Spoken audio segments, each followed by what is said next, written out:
I am the red sand of the burnt desert. I am the subdued jungle of burnt trees. I am the remains of ashes, smoke and blood. I am the burnt avenue, aftermath of the suicide attack. A hot summer day in Mazar-e-Sharif in the north of Afghanistan, a group of boys and girls are reciting their latest poems, not the traditional verses of love, but about suicide bombings, prostitution and war. In the past, the poets used to write poems in a classical style. Now young poets have entered the arena with different views, sometimes radical views. They're inspired by their personal, social and political experiences.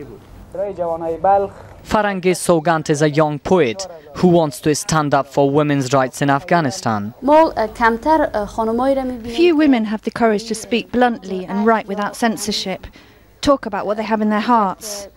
How long shall we wait for people to stand up for us? In my poems, I'm expressing the sorrows and pains of an Afghan woman.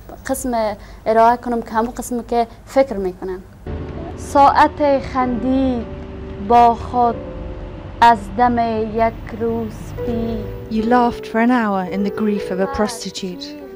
Then you screamed in the grief of a prostitute. Death was busy playing around the city. He unexpectedly laughed at the mild eyes of a prostitute. Autumn fell. So much was left unsaid, but the grief of a prostitute ruined my birthday.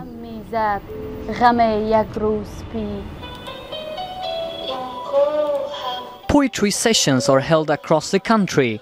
The poetry is so popular amongst the youth that they publish books and there are radio programs. Poetry is an old tradition and has been respected for centuries in the region. This wall is dedicated to ancient Persian poets, and only time can reveal if Afghan modern poetry can make it one day in a wall like this. Tahir Qadri, BBC News, Mazar-e-Sharif.